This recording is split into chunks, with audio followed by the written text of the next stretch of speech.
to Coffee with the Pastors, the December, or we could even say the Christmas edition.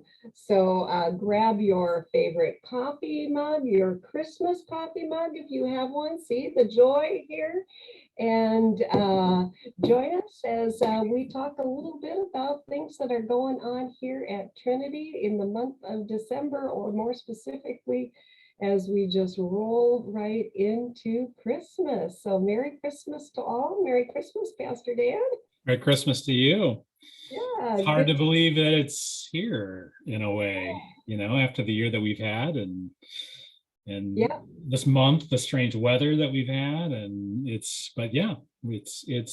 almost here, which is awesome. It is. Yeah. I've often said that it feels like that old mousetrap game where somebody, when we have the bazaar, just drops the marble and then we go like, and out the chute into the new year. So we're somewhere zipping around in those circles there.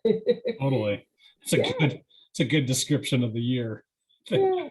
Well, yeah, of the year, definitely. So, yeah.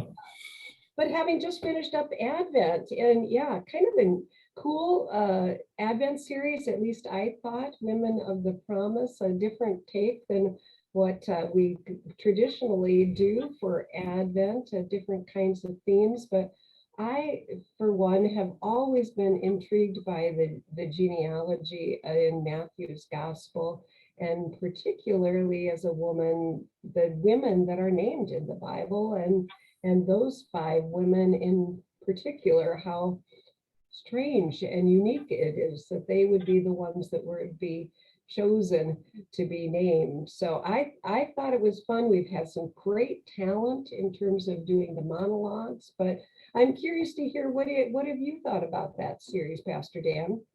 Yeah, I too thought it was a really fun, fresh look at Christmas. There's so many different things you can do in Advent to get ready for Christmas. There's so many different ways that you can kind of prepare for that really familiar story that we get to hear on Christmas Eve or on Christmas Day.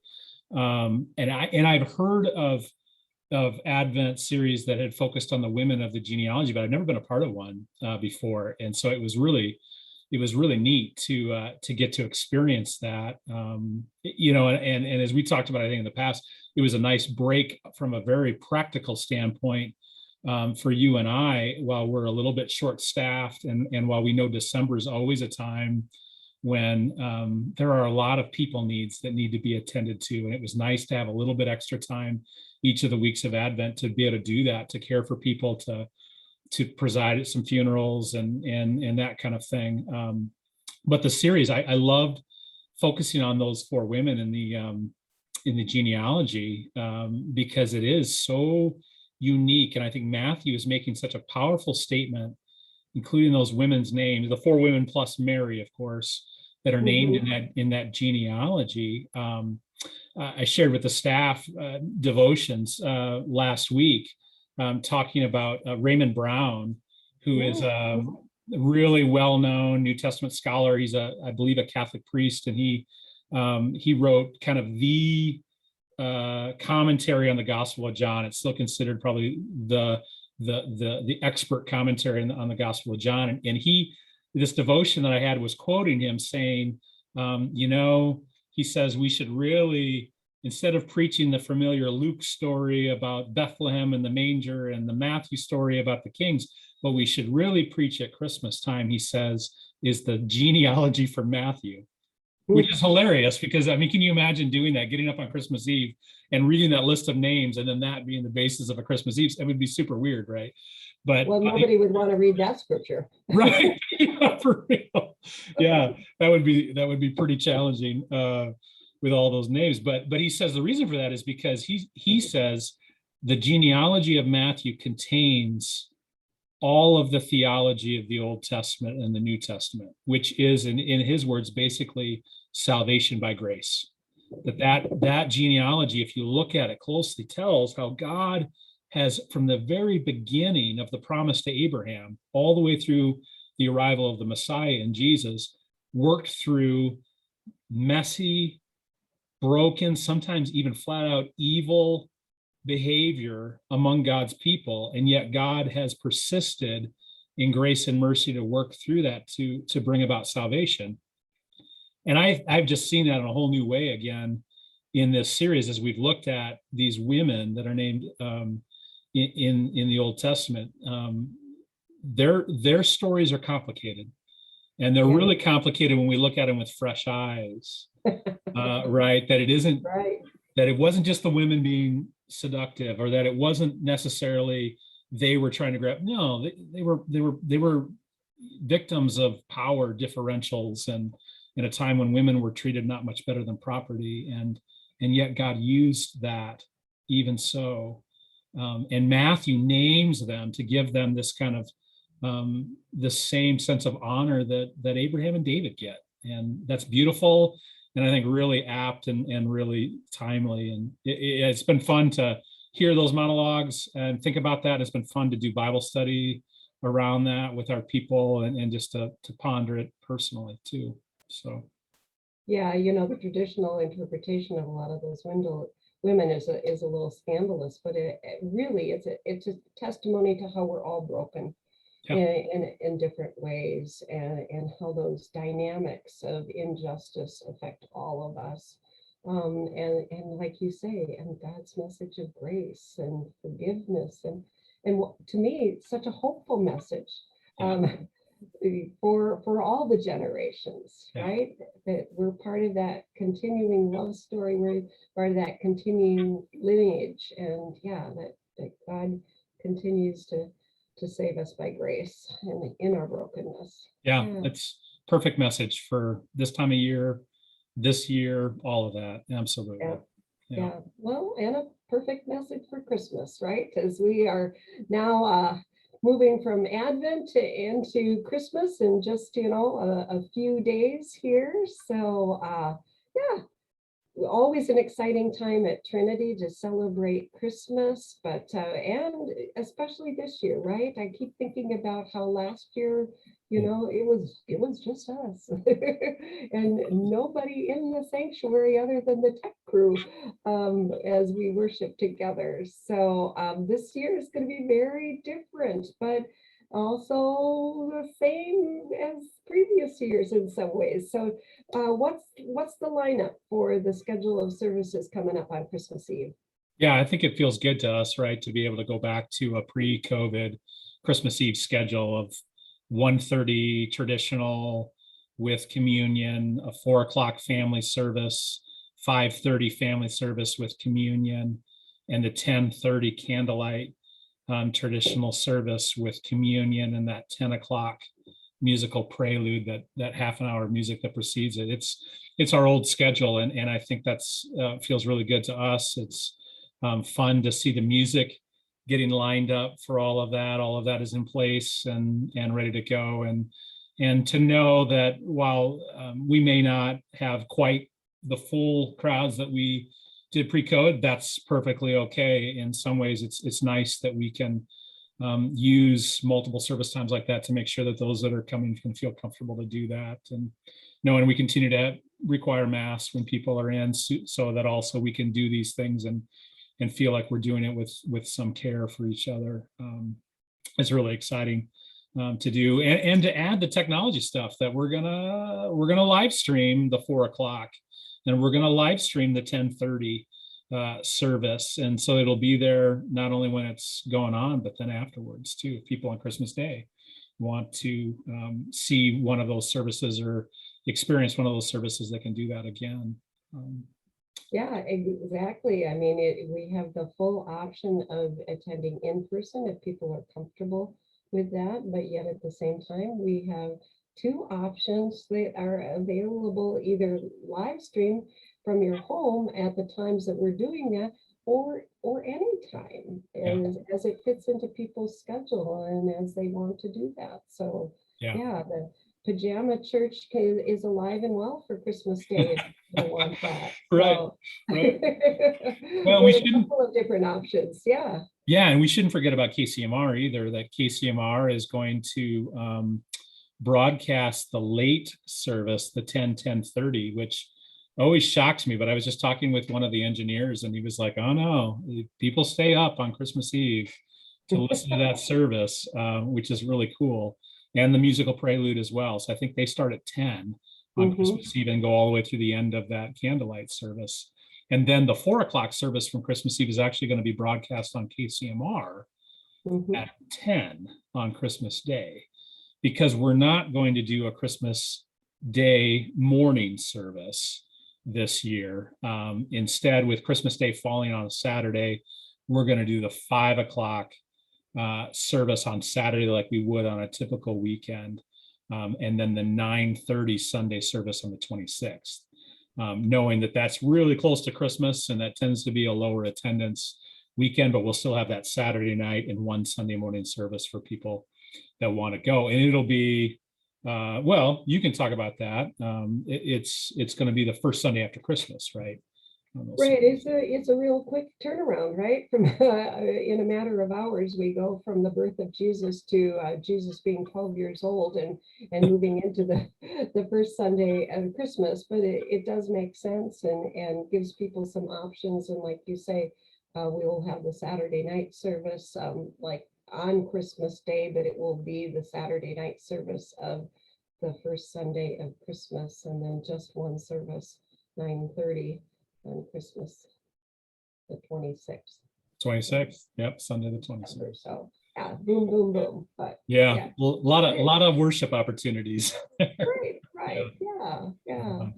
Well, and just a lot of opportunities. I don't know for you, but it's just been delightful for me to, I think, treasure almost more everything that we have gotten to do. Not only around the holidays, but even before. I mean, to be able to have the Christmas tea again, and Deidre Stanton did such a fabulous job with that, and it was beautiful and well attended.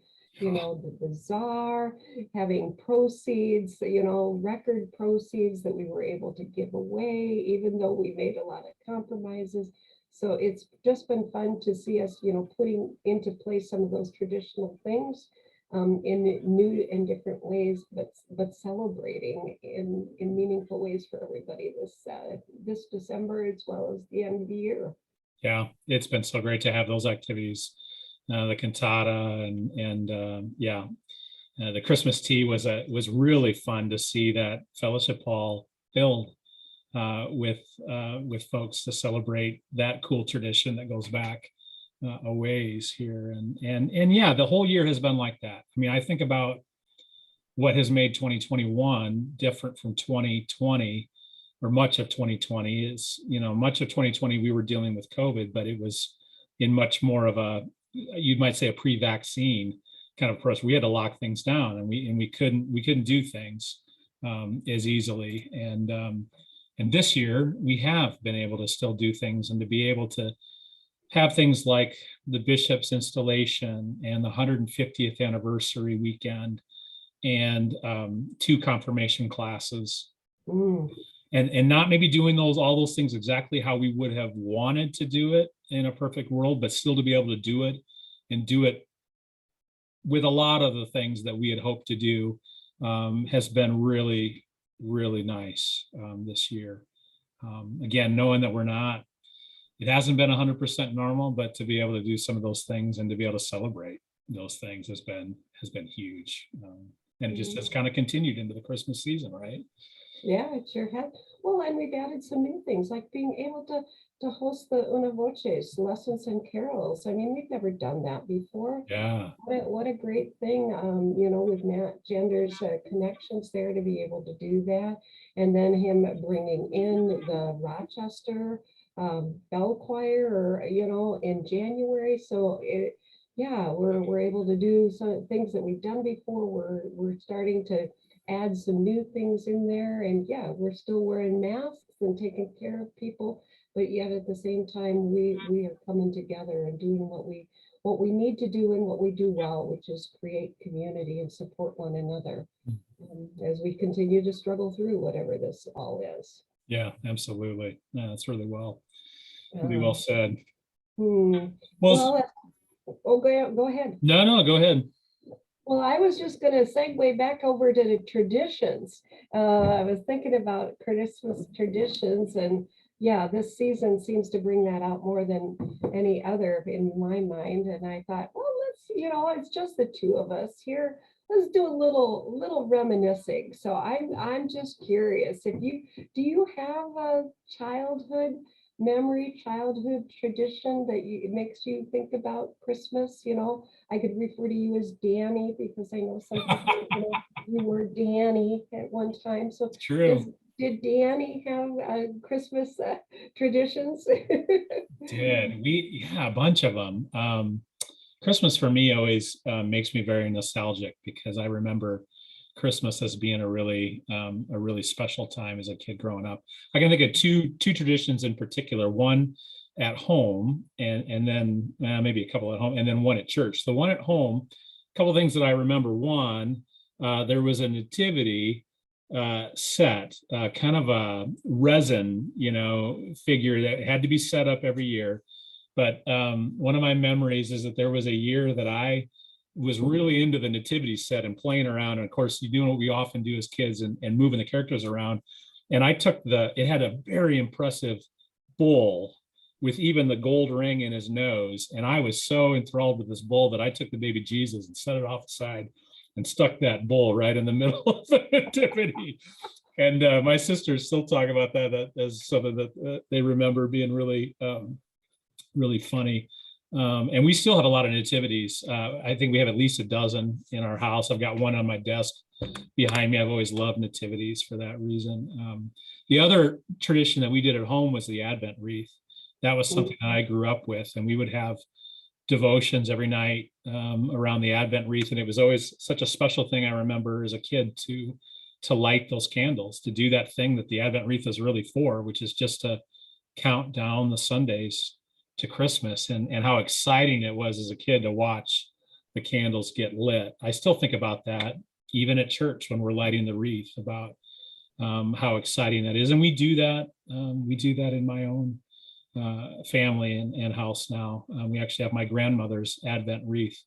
When she died, I received that, and that's now our Advent wreath at home that we light each year. The other tradition at church, I grew up in a Lutheran congregation that had German roots, and they had a tradition that went back at least a couple of generations of, on Christmas Eve, you had the Sunday school program as a part of the Christmas Eve service. And then at the end of the Sunday school program, every child in the church received this paper bag with peanuts in the shell in it, and then candy and some type of fruit, like an apple or an orange. And it was put in a paper bag and it was stapled. And they often took, in my childhood church, they had like recycled Christmas cards. They would like rip the cover off of a Christmas card that you'd received, and they would staple that to the bag to like decorate it, I guess. But it was, yeah. And so then for the couple of weeks after Christmas, all of us would have this bag of peanuts and candy and a piece of fruit. And that was always, it was huge. Like kids would just clamor for this. And the funny thing was, when I went to my first congregation, one of my country churches in Western Iowa was a German heritage church, and they did the same thing. I thought it was just my congregation. I'd never heard of another church doing it. And at that church where I started out, the council, every December council meeting, would make the bags of peanuts, and it was all the same stuff even.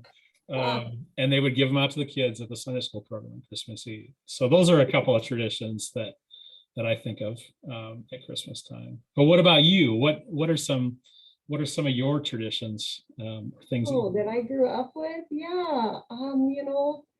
Well, we did the Advent wreath too, and we, would have devotions that would sit on the kitchen table, and so we would, light the candles each supper time, there would be, whatever was the countdown. So that was very exciting. When I think about Christmas, I think about being a little girl. So I was raised with both an understanding of Jesus' birth and Santa Claus. And so I believed in Santa Claus for a long time. And I have very vivid memories of the fact that I grew up in a Swedish tradition church. And so we had not Christmas Eve services, we had Julata, which is early morning Christmas Day service. And so I would get up early in the morning when it was still dark on Christmas Day and go out, and Santa Claus had delivered all of my presents. And we would have to walk by all of those presents and go to church. And I would have to sit very nicely in church through the whole service, thinking about my presents waiting for me under the tree. And then it gets worse. There was coffee and rolls afterwards. After the service. And my parents' compromise to me was only one cup of coffee. Because they knew I was anxious to get home. So they would That's brutal. Yeah, it was brutal. It was brutal. Yeah.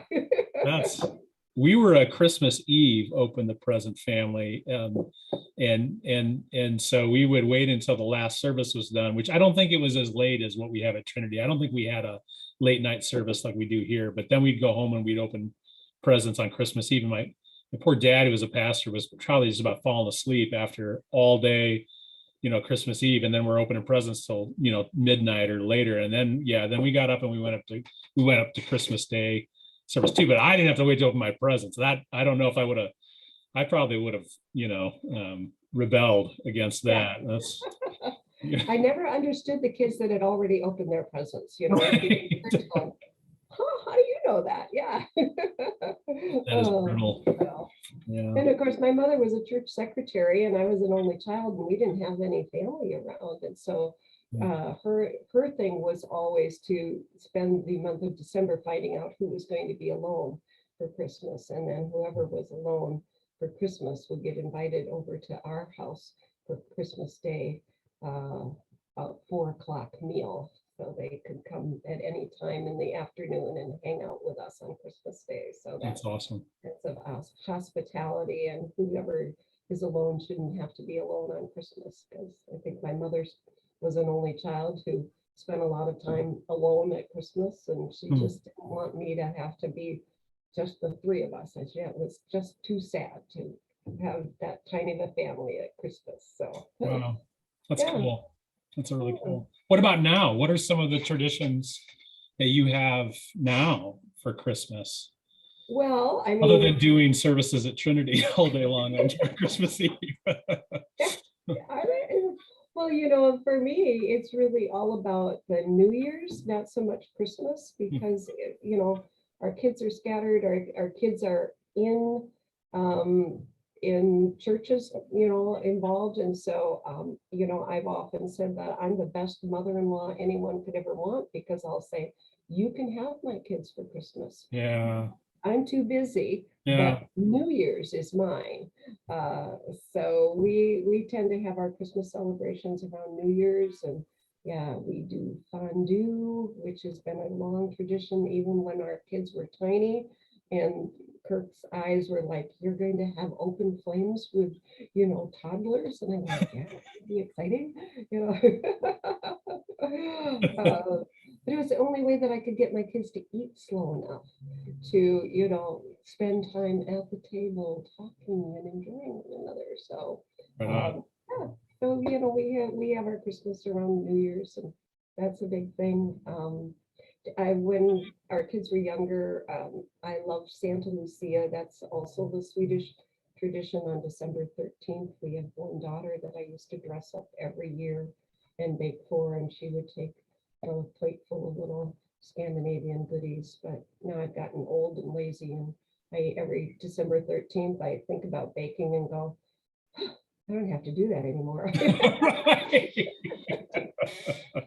So your daughter would dress up like Santa Lucia deliver. That's cool. Just like the Trinity Lucia girls in the Sunday school program. And I load up the car with plates and plates of goodies, and I take her out of school in the morning, and we had a little route. I think we go to Norris Springs, we'd go to Clear Lake, we'd drive around. Anybody that had any kind of Swedish heritage that we knew about would end up getting a plate of goodies, and my daughter with her candles and walking them in. So That's cool. That's been fun to watch at Trinity too, to watch that tradition, which was such a specific ethnic tradition, now become, I think it's pretty fair to say here, it's kind of just a Christmas tradition that the church does, and nobody cares about your heritage. But our high school girls really they really enjoy doing that each year at the program. I mean, to have 15, 20 of them every year that dress up, and it's become this neat thing. It's kind of cool how that's evolved. yeah, and it doesn't matter what the heritage is of it. It's just, it warms my heart to see those girls with their uh, wreaths and candles just lit up and singing Silent Night. I think that's lovely. Yeah. Yeah. Well, and kind of simple. I mean, Santa Lucia, right? I mean, it's a Swedish tradition, but the name is Italian, and there's already some kind of cross national. Yeah, absolutely. And that message of light is so fitting for Christmas as well as Epiphany. But what about you? You said the Advent wreath is something you continue to do. Anything else that you continue to do with your family? Yeah, we often have our Christmas Eve meal as just our immediate family, and sometimes Molly's folks have joined us. Actually, often they've been down to join us because my wife Molly's an only child. We do dinner after the 5:30 service because we have that nice gap here between 5:30 and 10:30, and so we have often had, but we bring the meal from my childhood, and that my dad's side of the family of doing oyster stew. Yeah, which I find either people love or they just detest it. There's no in between. There's nobody's on the fence about oyster stew. I love it. My father-in-law loves it, and so we normally have that and some other kind of soup for the folks that don't love it on Christmas Eve, and then some other goodies, and then we open gifts typically between those services. So that's kind of carried on. But honestly, I mean, as a pastor's kid and being, around the church like you were growing up too, I think for me, worship at your church and even multiple services has always been a part of my tradition. So sometimes people are like, oh, that must be awful, you don't get to celebrate Christmas. And I don't want to sound super pious or something, because I'm not, but I like being at church on Christmas Eve, and last year not being at church felt really weird, and not in a good way to me. Yeah. I just didn't know what to do with myself last year, sitting at home while the services that had been pre-recorded were airing. I'm watching them, but it felt weird to me because I've never known anything different. And I was joking, I don't think he'd mind sharing, but Bishop Jones was talking about this. He came to our caroling event at Fat Hill. He and Amy did, and he was talking about as bishop, one of the things that's kind of a perk of being bishop, despite their crazy schedule the rest of the year, they oftentimes get holidays. And he was saying how, that's going to be really different for everybody in their house to be home on Christmas Eve. So I think for me, yeah, being at church on Christmas Eve has probably been a tradition that's carried on, and something that's pretty enjoyable. It's a long day, it's a full day, but it's pretty fun too. Yeah, Bishop Kevin told me he might be just hanging out at Trinity during all of the services because, he's messing up the family tradition at his house by moving around. Right. So look for him on Christmas Eve, right? There we go. Yeah, exactly. Yeah. So well, yeah, it is a family and tradition rich time. So but yet also such a meaningful time as well. And yeah, it will be very different. Although I thought last year was in some ways for me, because I like the quietness. I like the meditative pieces of the holiday. There was something very beautiful about just worshiping and just listening and taking it all in and having the quiet that went along with last year that went, yeah, it's not all of this hubbub. It's about, experiencing the real meaning of it. And Yeah. And that's maybe the beauty of so, it that, oh, oh, I go didn't mean ahead. to cut you off. I was just gonna say, I think that's maybe the beauty of it, that there are times, I think, to find that silence both. I think at home, it's important to find those moments in Christmas because of all the craziness that does often occur around our homes, especially if we're gathering with family, but also in worship too, that there's a craziness around the numbers of people and the special aspects of service. But I found it, yeah, it's good to think about that too, even in worship, to find those moments to just breathe and just really Mhm, reflect on what it's about. I think that's a wonderful point. mhm. Well, and I think about the fact that we last year carried on that tradition of lighting the candle, Yeah, but yet we took it outside, and I can still, get tears in my eyes when I think about, what that was like to stand outside, just the three of us with those little candles lit outside of church, trying to say, here we are, bringing the light of Jesus outside, and yeah, I think that image, as much as I love the sanctuary lit, that piece will always carry in my heart as well as the message of Christmas, that it is us carrying that light out into our communities and into our home and yeah, into the world, that is really what Christmas is all about. yeah. Mm. The light shines in the darkness, right? And the darkness shall not overcome it. Yeah, So yeah, even when we are, how many months into the pandemic, and it feels like, darkness still surrounds us, and, an uncertain and unpredictable future. But yeah, that's right. Well said. yeah.